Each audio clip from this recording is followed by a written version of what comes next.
Name, Bloodshot. One sentence summary. What if Dominic Toretto was Robocop? Could you beat the villain? If you've seen the trailer, you know that Guy Pearce is the villain, not because it reveals this twist, but because Guy Pearce is in it, so obviously he's going to be the villain. And he's got this bionic arm and he's got bionic henchmen. And you'd think, oh no, he seems quite tough. But kind of midway through the film, someone uses an EMP and it takes out Vin Diesel, and he's like the most advanced robot person that Guy Pearce has got. So if it's going to take out the most advanced one, you've got to imagine that the same trick is going to take out Guy Pearce's robot arm and all of his robot henchmen. And then, you can just walk up to him and slap him in the face. What's he going to do about it? Nothing. There you go. How do you improve the film? Instead of just saying don't bother making this film, which would be an improvement, I'm going to try and be constructive about this. I'm not even going to say that Hardcore Henry was a better version of this pretty much exact same premise, but there you go. So, old Vin, he needs a bit of progression in the film. He's brought back to life by the robots, and he basically beats all his problems by being like the strongest cyborg in the world, and that's not interesting. He doesn't like learn or outsmart his opponents, anything along those lines. One of the bionic henchmen has got robot legs, and he hates Vin Diesel, and that's very clear, basically from the off, but it's never explained as to why.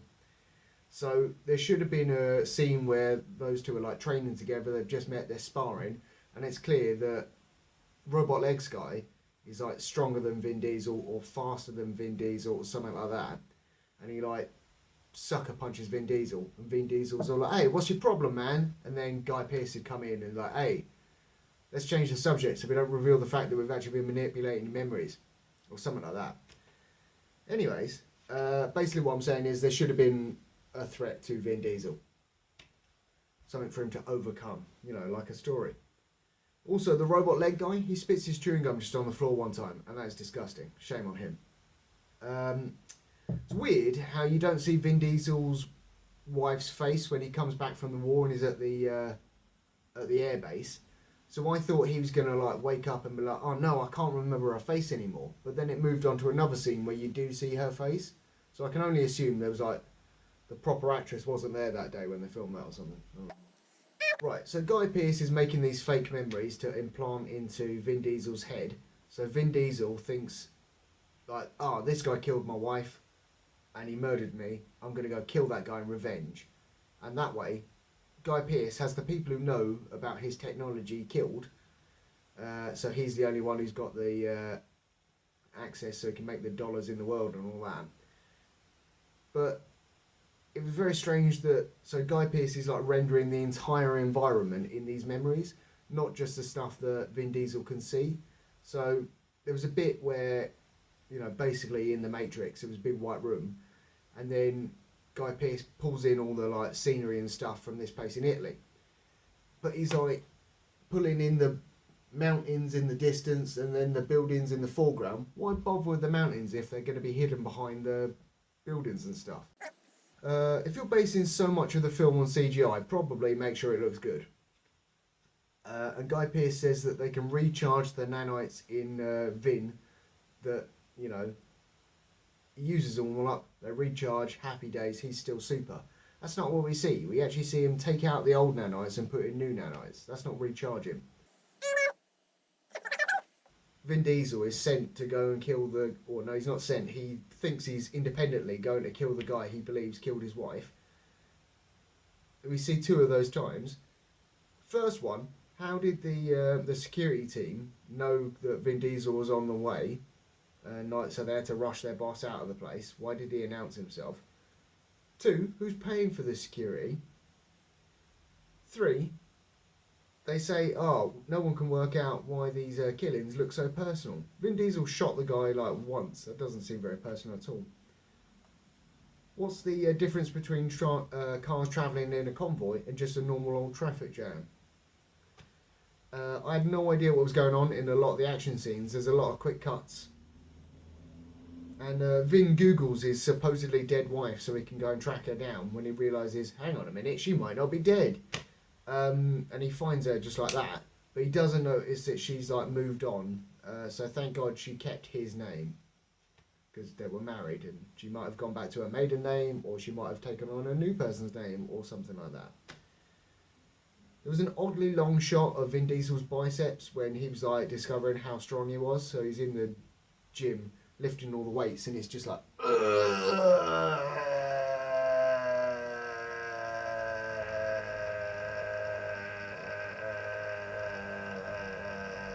I'm so strong. But it wasn't even like you could see the nanites moving under his skin, or like it was glowing, because they said like the nanites glow with heat when they like working overtime or something like that. It was weird. Oh, if he dies again, I won't be able to bring him back, said the man with a strange, dodgy accent. And in the very next scene, that guy brings Vin Diesel back to life, even though he said he couldn't, and he does it in exactly the same way that he does earlier in the film.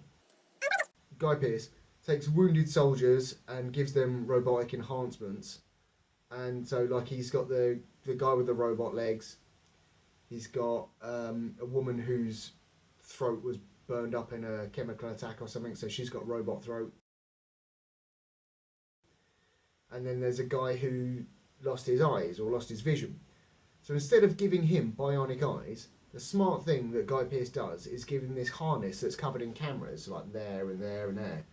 And he's like, wow, now I can see everything. Well, apart from like when you have to take a shower, so you take that off, or when you're sleeping, because it doesn't look comfortable to like lay in that thing. I'm sending you my coordinates, said the man with the dodgy accent. You're in the same building. Why not just say, oh, I'm in the basement, or I'm on the ground floor, or whatever it is. Every time Vin gets shot or beaten up, a piece of him like flies off, and then the nanobots like slap him back into his face, like, and he's healed.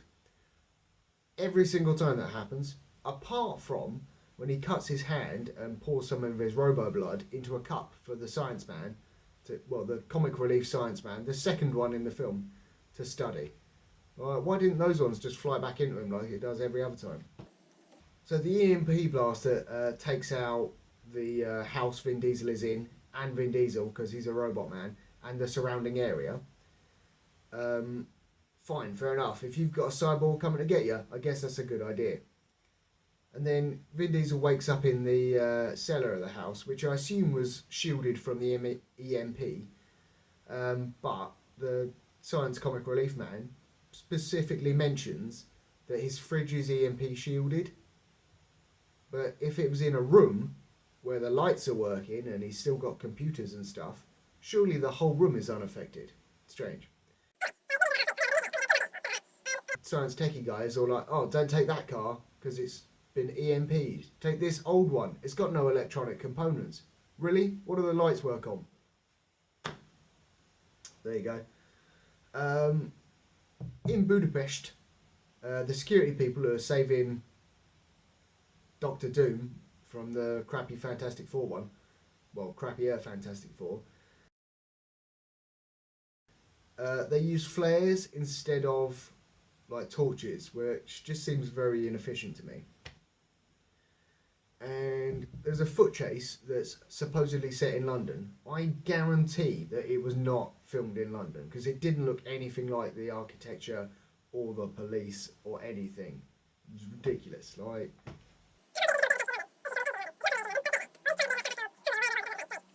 I'm not going to look up the age difference between Vin Diesel's character and his supposedly dead wife, who wasn't actually dead.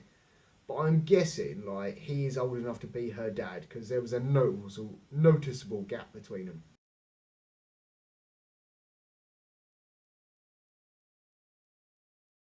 And it was a missed opportunity that we see like one full version of Vin's fake memories, and at the time we, and also Vin, don't know they're fake.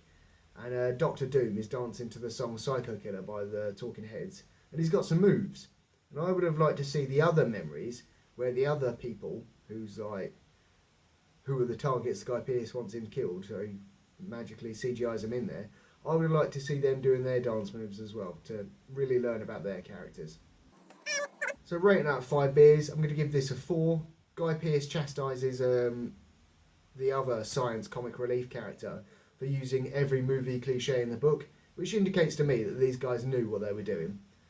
And I very much doubt this is going to produce the cinematic universe that they intend it to. So there you go.